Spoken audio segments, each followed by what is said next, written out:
students, today we are going to discuss the part 2 regarding the chapter elasticity and its application.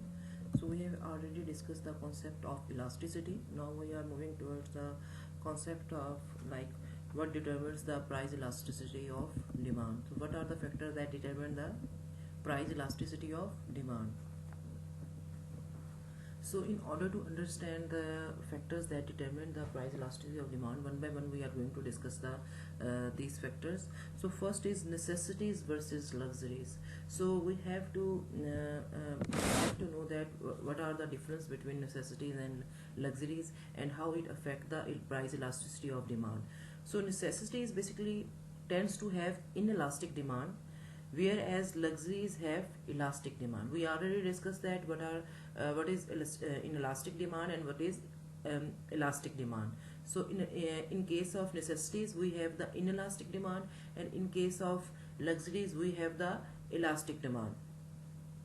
So when the price of now suppose I'm going to give you example. This example also this example basically I quote from your textbook that I already referred to you. This example is from the book of Menkiewicz. Okay, so when the price of, for example, when the price of a visit to the doctor rises, people will not dramatically alter the times they go to the doctor, although they might go somewhat less often. For example, instead of going to the previously in a month they visit to the doctor per week, but due to the increase in per visit rate, so now they are going to visit, instead of 4 times they are going to visit 3 times or 2 times. It depends upon the preferences of the individual to individual. So for example, this is the example of inelastic demand. Means if you have a disease that you have, like you have a like for example, being a patient, I have a my health condition is not good and I have to visit the doctor. If I have not been able to visit 4 times due to increase in her per visit rate, but I have to visit him at least 3 times. This is my health condition, so I can skip one visit, but I'm not been able to skip the whole visits. So in this way, this is the it shows the inelastic demand. It shows the slight change in my behavior regarding the per visit to a doctor in a week, but I'm not been able to do one thing, that I'm never as the doctor increase their her visit, I just stop going to the doctor due to increase in the in his rate per visit, because my health conditions is suppose that my health condition is not good. So due to this reason I have to go to the doctor. I can't avoid this thing. I'm not been able to avoid this thing, that like I instead of going to, I completely shut the doors to go to the doctor, but I have to go to the doctor because due to my health concern, it is a the visit to a doctor is an inelastic demand. So this example comes under the category of inelastic demand. So on the other side, by contrast, price of sailboat. For example, here we are going to take the sailboat as a luxury goods. So again, it depends on the preference of the consumer. Person to person it vary, but right now we assume that sailboat is a luxury good. So by contrast, price of a sailboat rises. So what is going to be happen? The quantity of sailboat demanded fall substantially, because it is a luxury goods. It is not a necessity. So when there is a decrease in the prices, people are going to buy that good. So it is not very important good, like you have to buy. Your life is depending on the sailboat. So you can avoid this purchase for a time being. When the prices come to its on its normal rate, or you can say that if there is a decrease in the price, if there is a substantial decrease in price, there is increase in the demand of sailboats. So if there is a substantial increase in the price of sailboat, then there is a substantial decrease in demand from the consumer side. But in case in opposite scenario, for example, if there is a decrease in price of sailboat, then there is a substantial increase in the demand of sailboats. So this example comes under the category of elastic goods. So because we suppose that sailboat is a luxury goods, so the reason I'm going to conclude this topic, necessities versus luxury. So here, why visit to a visit to a doctor is a necessity? Because most of the people thinks that visits as a necessity. Like as I given my example, according to me, visit to a doctor is a necessity due to my health condition. If I'm not going to visit to a doctor, there is a greater concern regarding my health.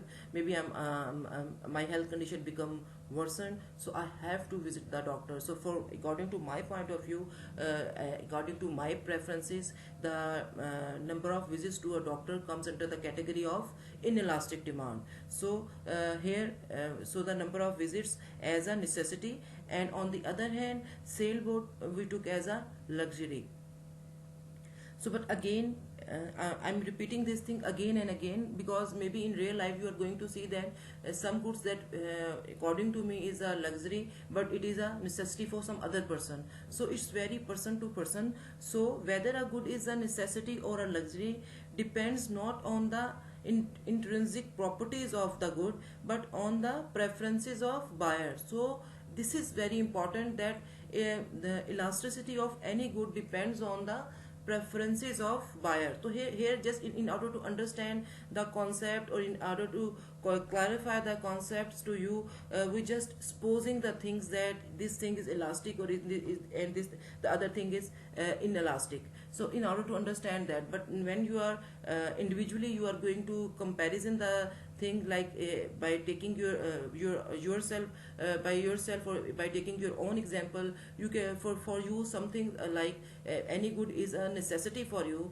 but in case of other person it is a luxury. So it depends on person to person. So in order to do the analysis, I am going to give you the example as well, where you have to reflect your personal experiences, like according to you what good or commodity comes under the category of inelastic good and or in elastic good. So it would be your next assignment. So that I will assign you on during the online session. So you have to keep in your mind that preferences of buyer, it's basically the main factor that determine the good which are either necessity or a luxury. So next topic under the heading of what are the factors that determines the elasticity. First heading that we have discussed right now is the necessities versus luxury, and now we are going to discuss the second heading regarding the determinants of elasticity is the availability of close substitutes. So this thing also going to affect the elasticity. Like for example, goods with close substitutes tend to have more elastic demand.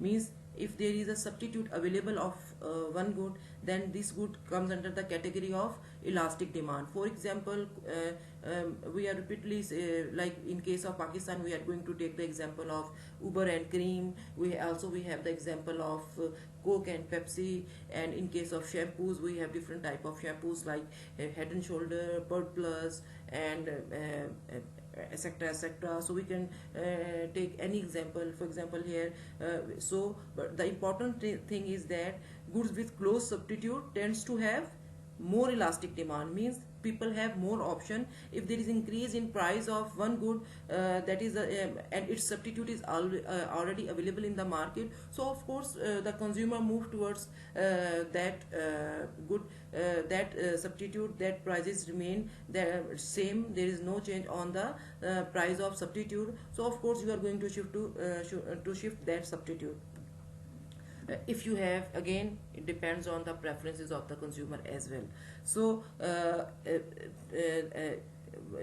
one thing that we have discussed here, that if there is a close substitute, that means we have a elastic demand. Okay, so consumer switch from due to elastic demand, as it is easier for the consumer to switch from the that good to the another good, and already we have discussed the example like cream, uber, butter, margarine.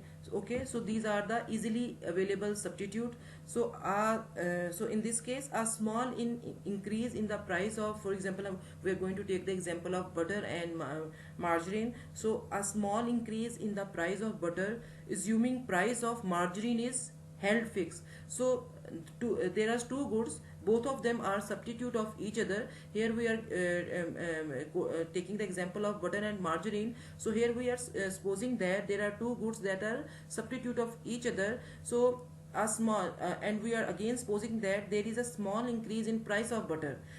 Price of butter is increased now, but the price of margarine remains same, or it is held fixed. So it is fixed. So what is going to be happen? It causes a large amount of decrease in demand of butter, because according to consumer preferences, that we are supposing that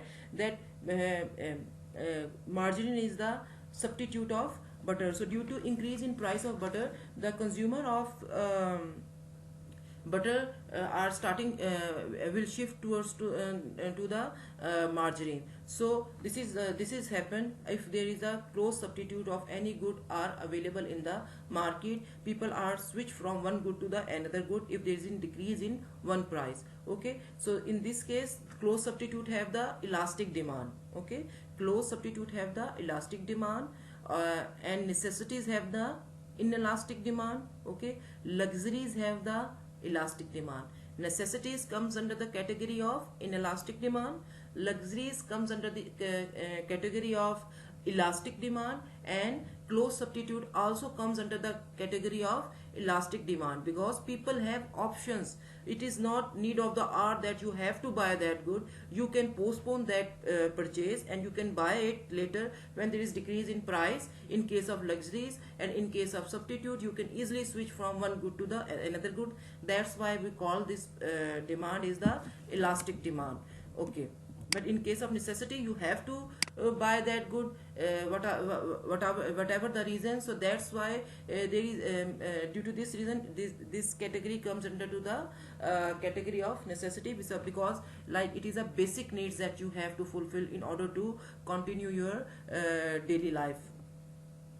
And then on the other hand, by contrast, now close substitute have the, as we have discussed, have the elastic demand. By contrast, those goods that have no close substitute and fall under the category of necessary goods. Again, by contrast, those goods that have no close substitute and fall under the category of necessary goods, like food, eggs, wheat flour, these are all of them comes under the demand of inelastic demand.